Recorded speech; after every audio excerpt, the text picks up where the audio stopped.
and French's food he will have after training, but nothing goes as planned, and he's surprised when the Viscount talks about war. Sasaki realizes that Mark was right, and Mahler says that the king ordered him to go to the front lines. The enemy is the Ogham Empire, a powerful kingdom with a large number of troops. Their force is twice as big, so if their army reaches the city, they will cause great damage. Sasaki is caught off guard when Mahler asks for his help.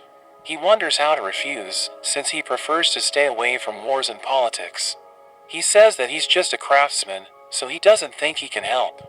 But Mahler points out that the items that he has brought would be of great help in the war, so he asks for his exclusive services during the war.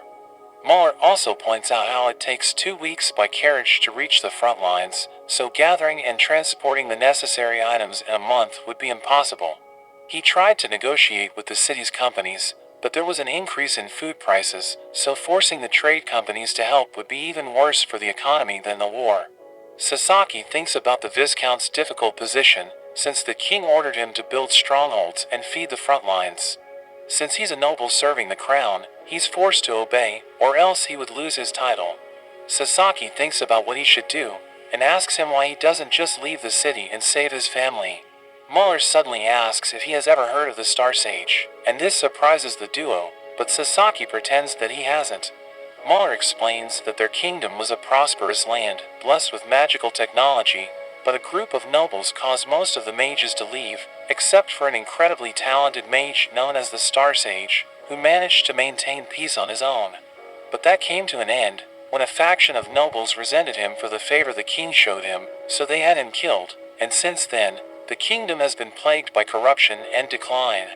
Mahler thinks about how the nobility brought this fate on themselves, but he can't abandon the city out of respect for the Star Sage, so he plans to be a true lord and give his last breath to protect his people. Sasaki apologizes for making such a foolish suggestion, and agrees to provide goods for the city, as long as Mahler promises him something. After the meeting, Sasaki goes back to the town, and Pepys wonders why Sasaki agreed to help the Viscount, since he shouldn't worry about him. But Sasaki dismisses it, and wants to know how Pepys thinks the war will end. Pepys imagines that the kingdom will probably lose, and Sasaki admits that he wants to help if he can. Pepys thinks his magic could change the course of the war, since destroying is easier than creating, but he also thinks that the relationship Sasaki has created with the city shouldn't be so easily abandoned. Sasaki agrees, but wants them to try to solve it in a less flashy way. They go after French's food, but when they arrive at the restaurant, they see a group of angry chefs. Sasaki notices French's expression, so he asks what happened. French tells them that his old boss wants him to sell his ingredients at a discount. He feels indebted to him for teaching everything he knows, but doesn't want to disrespect Sasaki, who took him off the streets and gave him the restaurant.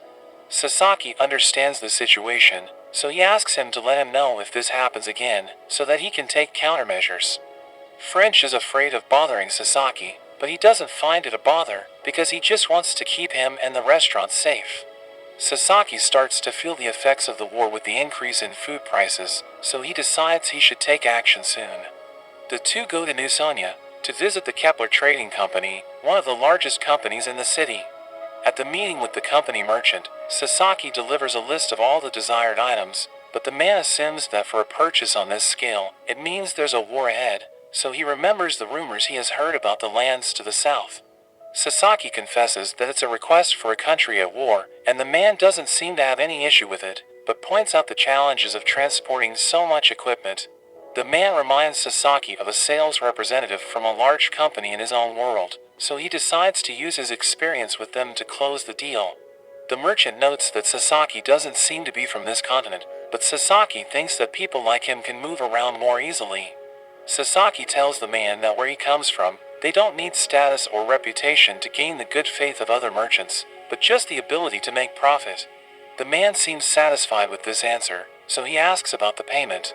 Sasaki intends to only do business with the Kepler house, and he will pay with gold coins from the kingdom.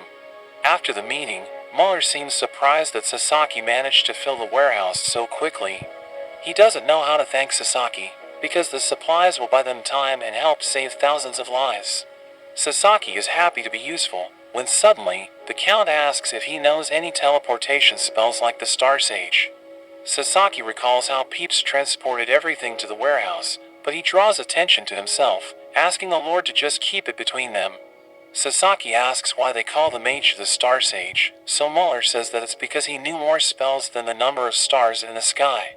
Peeps still remembers how he blushed when they called him that, and Sasaki looks at him and remembers the time they met, finding it funny how he proudly introduced himself with a nickname that embarrassed him. When the day ends, Muller thanks Sasaki again for what he did, and is happy that they talked a bit about the Star Sage. But 1 month later, Sasaki is informed about the death of Muller. He is distracted in the office, but Akutsu catches his attention, telling him that there's a promotion for him. The last mission led to many injuries among the agents, so there are many positions that need to be filled.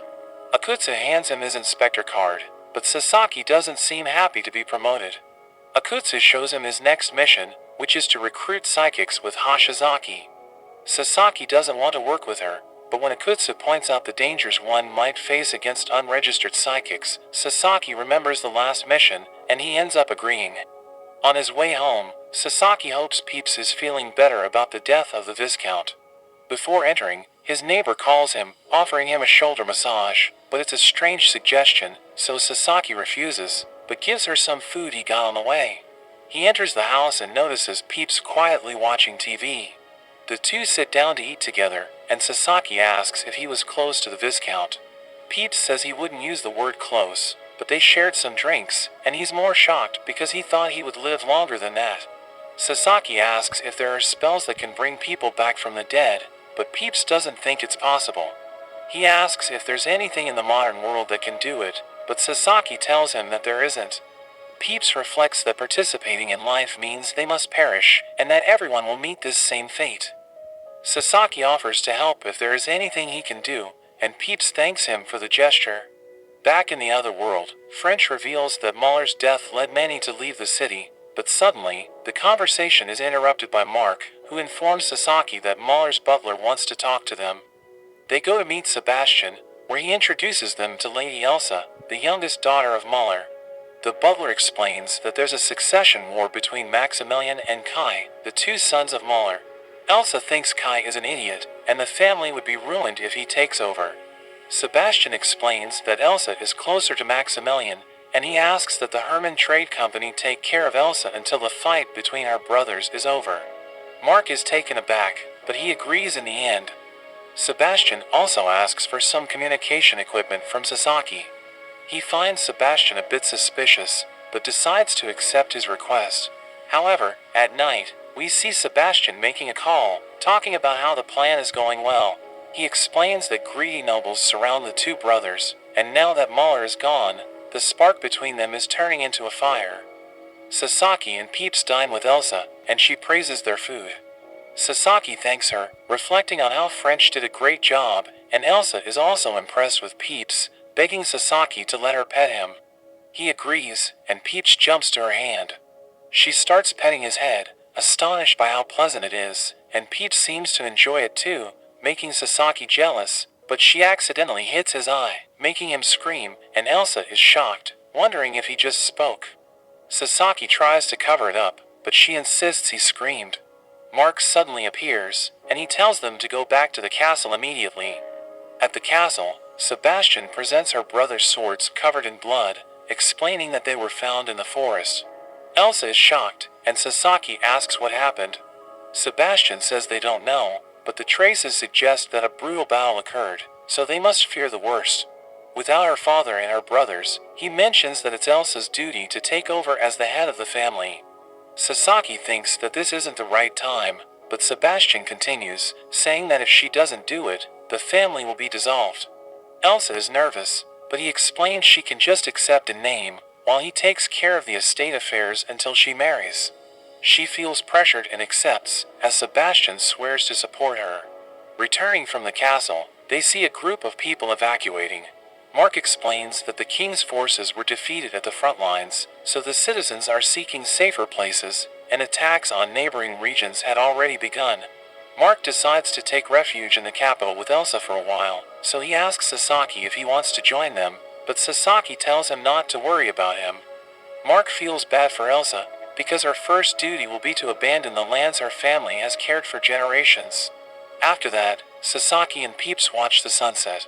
Peeps wants to make a request, but Sasaki already knows what he wants and agrees to turn the tide of the war.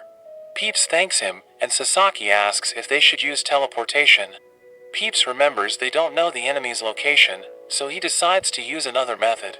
We see Sasaki flying, and he finds it amazing, because humanity has always dreamed of flying without technology, so he asks Peeps to teach the spell later.